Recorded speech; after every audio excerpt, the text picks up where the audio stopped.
Setelah itu Yusuf pun pergi meninggalkan saudara-saudaranya bersama para khilafah menuju negeri Mesir. Setelah kepergian Yusuf, salah satu saudaranya menyadari bahwa beberapa kambing telah dimangsa oleh kawanan serigala.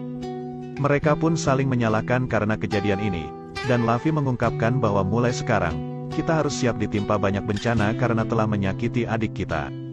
Yahuda yang sudah muak dengan Lavi pun langsung menyerang, dan terjadilah perkelahian antara mereka berdua.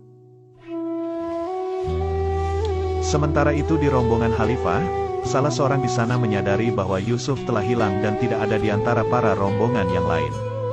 Ternyata Yusuf sedang berada di makam ibunya yaitu Rahil, yang kebetulan mereka lewati.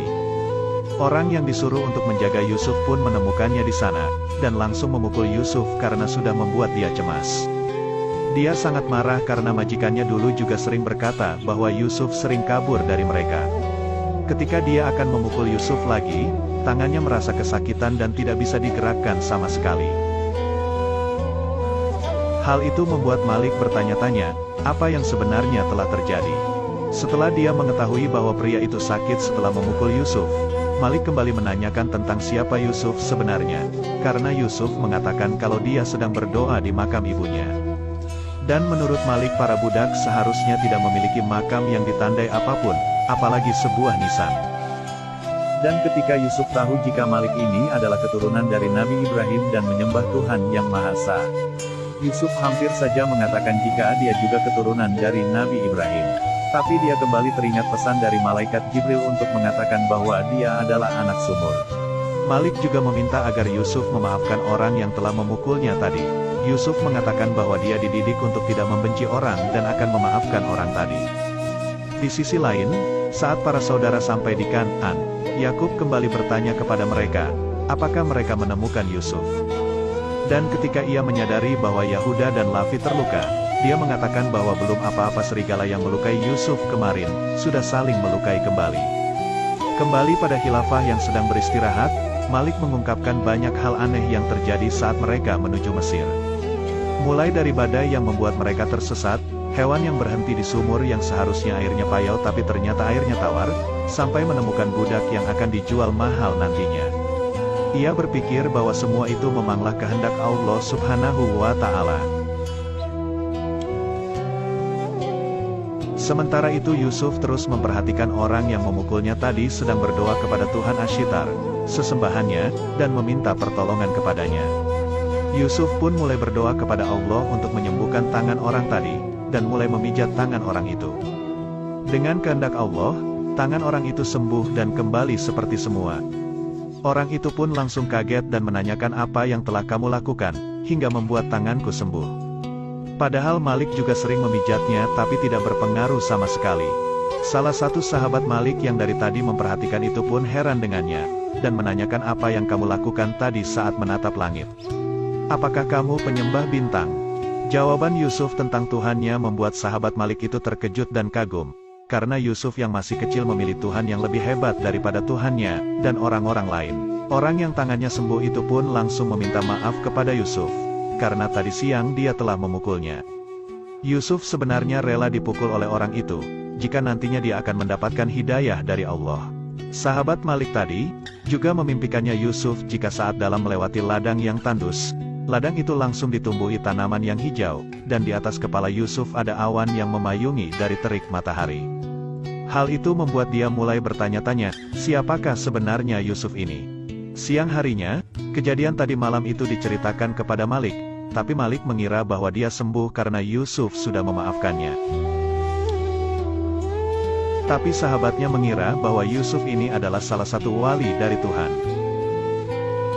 Tak berselang lama, ada seorang kakek-kakek yang sedang sakit, dan Malik mengira bahwa umurnya tidak akan panjang lagi. Yusuf yang merasa kasihan pun selalu menemani kakek itu dalam perjalanan dan selalu mendoakannya. Dia juga mengatakan kepada sang kakek, bahwa hidup dan mati adalah keputusan Allah, dan menyuruhnya agar tidak putus asa. Yusuf terus berada di sisinya dengan memijat-mijat sang kakek, dan dengan kehendak Allah kakek itu akhirnya bisa bangun dan bisa berjalan seperti layaknya saat dia sedang sehat. Sahabat Malik yang terkejut pun kembali menanyakan ke Yusuf, apakah dia yang menyembuhkan kakek itu, sama seperti dia menyembuhkan tangan Kitmir. Nabi Yusuf berkata bahwa yang menyembuhkan sang kakek adalah Allah. Dia hanya berdoa agar Allah menyembuhkannya. Hal itu membuat rombongan dan Malik merasa terkejut. Saat mereka melanjutkan perjalanan, Malik menjelaskan kepada Yusuf tentang negeri Mesir yang maju, dan memiliki pemerintahan yang jelas. Yusuf kembali berdoa kepada Allah dan memasrahkan dirinya di negeri asing yang akan segera Yusuf datangi itu.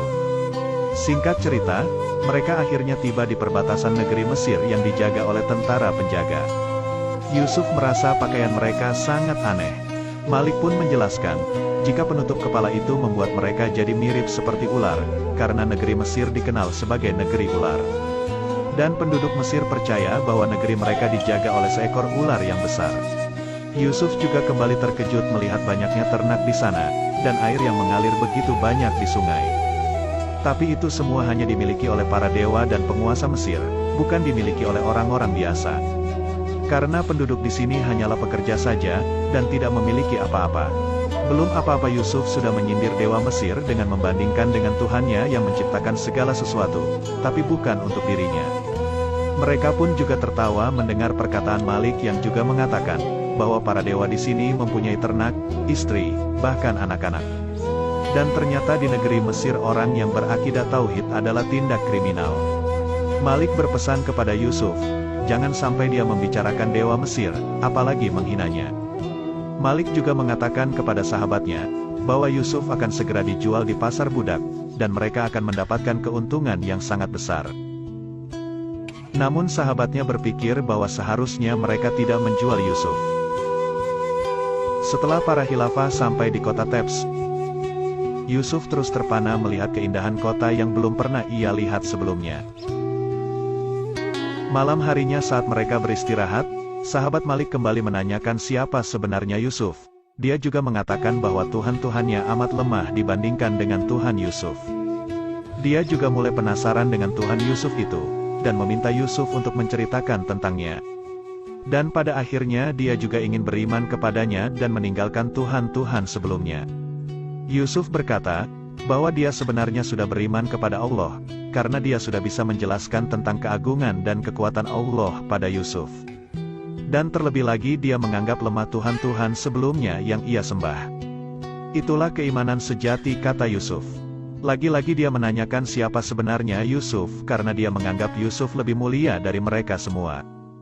Yusuf pun mengatakan bahwa dia tidak bisa menjawab pertanyaan itu, karena semua ini adalah kehendak Allah, dan Allah lah yang membawa Yusuf ke Mesir untuk suatu tujuan.